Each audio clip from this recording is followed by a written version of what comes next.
Delhi MCD में mayor पद का चुनाव, इसको लेकर पिछले कुछ दिनों से लगातार दिल्ली की राजनीति में गर्मा गर्मी बनी हुई है। और इसी मुद्दे पर हमारे साथ बातचीत करने के लिए मौजूद हैं दिल्ली बीजेपी से chief spokes person Abhay Verma, जो लक्ष्मी नगर से विधायक भी हैं। आइए उनसे बात करेंगे और जानेंगे कि ये जो अंकगणित इस समय चल रहा है मेयर चुनाव का, उसको लेकर क्या कहें।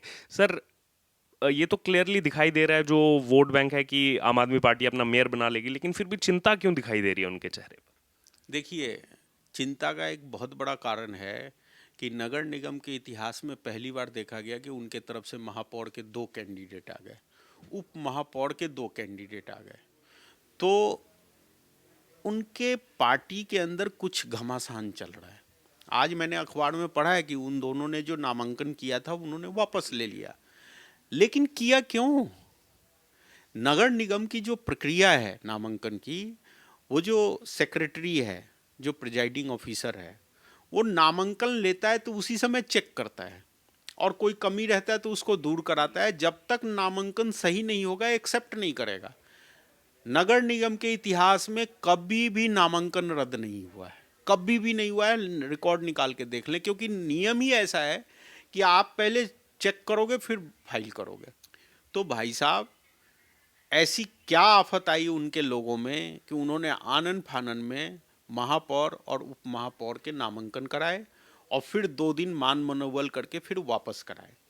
एक तो उनकी घबराहट का एक बड़ा कारण है। दूसरा एक विषय आ रहा है कि जब आप जान रहे हो कि वो बहुमत में हैं तो आपने क्यों करा दिया।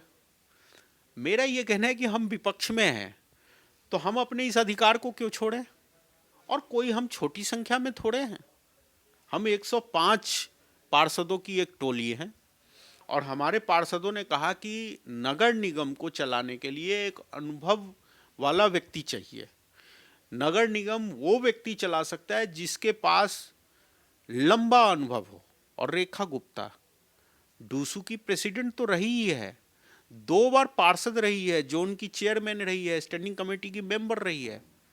तो एक अनुभव वाले महिला को सामने लाना और जनता के सामने एक विकल्प देना कोई अपराध नहीं है। हम दिए हैं विकल्प। और तीसरी सबसे बड़ी बात कि जैसे ही निगम पार्षद हम जीत जाते हैं तो हाउस के अंदर भाजपा आप नहीं होता, क्योंकि आपको पता होगा कि कोई भी पार्टी लाइन, कोई भी व्हीप और कोई भी दल बदल नगर निगम में लागू नहीं होते। और उसके पीछे एक हेतु है, आप समझिएगा। संविधान ऐसे नहीं बना, उसके पीछे यही हेतु है कि छोटे छोटे काम, सड़क बनाने के, गली बनाने के, नाली साफ करने के, कूड़ा उठाने के लिए पार्टी पॉलिटिक्स नहीं होना चाहिए। जो सक्षम है उसके हाथ में लीडरशिप होना चाहिए ताकि निगम ठीक से चल सके। तो हम एक ऑप्शन दिए हैं, वोटिंग अंतरात्मा के आवाज से होगा।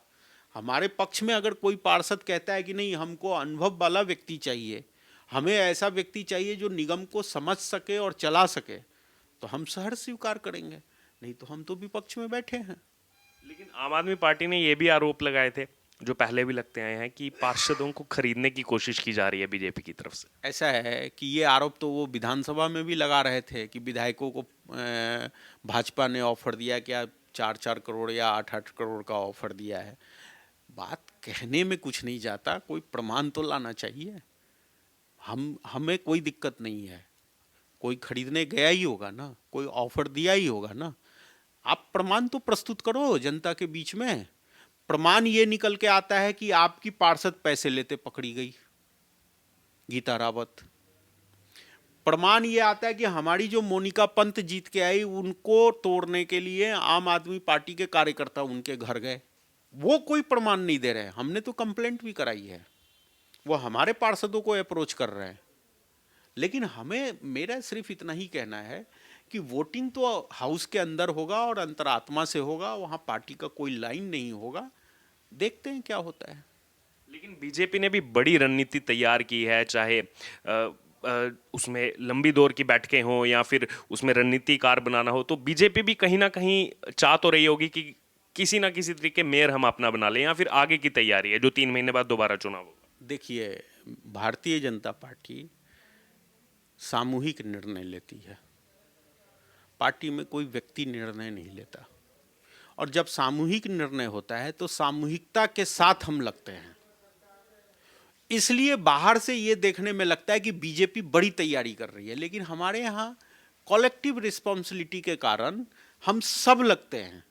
जैसे मैं भी चाहता हूं कि हमारी रेखा गुप्ता महापौर बने, तो मेरे चाहने से नहीं होगा, अंगणित हाउस के अंदर होगा, लेकिन हमारे पार्टी में कोई स्वयंभू निर्णय या स्वयंभू लीडर नहीं है, कॉलेक्टिव डिसीजन है। इसलिए कॉलेक्टिव जब अप्रोच लगता है तो लोगों को लगता है बड़ी तैयारी है, लेकिन ये हमारी पार्टी के स्वभाव में है। हम कोई भी काम करते हैं, हम एक छोटा चुनाव लड़ने जाते हैं तो पूरे दमखम के साथ लड़ते हैं। जैसे आपने जिक्र किया, दो लोगों ने नॉमिनेशन फाइल किया, शैली ओबराय के अलावा आशु ठाकुर ने भी किया। आम आदमी पार्टी से जब ये सवाल किया गया, उनका कहना था ये हमारा बैकअप प्लान है, और बीजेपी उसको बगावत की राजनीति बता रही है। मैंने कहा ना कि नगर निगम के इतिहास में हमने कभी देखा ही नहीं कि बैकअप प्लान बनेगा, कवरिंग कैंडिडेट डलेगा। ये कह के ही आए थे कि हम अलग ढंग से राजनीति करेंगे। सत्य तो ये है कि इनके यहाँ कुछ ना कुछ हलचल है, तभी आनंद फानन में ये नामांकन हुआ था। मेरे पास ऐसा कोई प्रमाण नहीं है कि उनके यहाँ बगावत हो रही है। ये इंडिकेशंस जो आ रहे हैं, पार्टी के जो मूव बता रहे हैं, वो मूव बता रहे हैं कि कहीं ना कहीं कोई ना कोई लोचा है। इसी बीच मनीष सिसोदिया दोबारा, वो जो कूड़े के पहाड़ पर बहुत ज्यादा राजनीति इस एमसीडी में चल रही है, हाल ही में उन्होंने वहां का विजिट किया और कहा कि हम ही करेंगे अब तो सब काम जो बीजेपी कभी नहीं कर पाई। देखिए, कूड़े के पहाड़ की राजनीति, वो अभी भी यमुना के सफाई पे कुछ नहीं बोल रहे, ये दुखद है। 7 साल से वो सत्ता में है, 8वां साल पूरा होने वाला है, लेकिन यमुना और गंदी क्यों हो गई, दिल्ली में पॉल्यूशन और अधिक क्यों हो गया, इस पे कोई जवाब नहीं दे रहा है। और कूड़े के पहाड़ की बात जहां तक है, तो प्रधानमंत्री जी के स्वच्छ भारत अभियान के तहत 500 कूड़ा घर समाप्त किया गया है, और वहां पे कॉम्पैक्टर लगाए गए हैं, और कॉम्पैक्टर लगने के साथ ही वो कूड़ा वहीं श्रिंक होता है।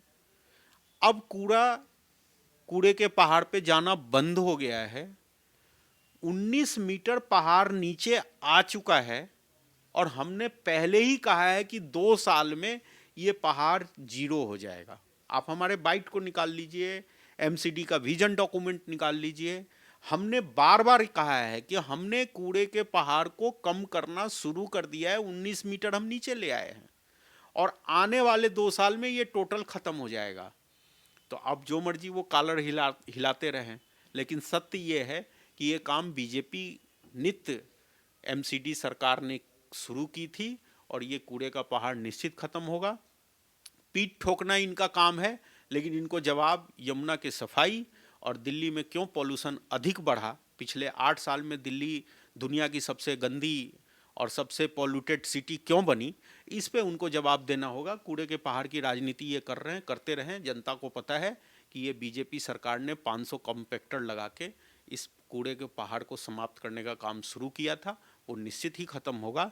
लेकिन उनको मेरे 2 बातों का जवाब, यमुना पहले से ज़्यादा गंदी क्यों हुई, इतनी गंदी क्यों हो गई कि छठ पूजा तक आप अलाउ नहीं करते हो, और दिल्ली में पॉल्यूशन इतना अधिक क्यों बढ़ा, इस पे आपको जवाब देना होगा।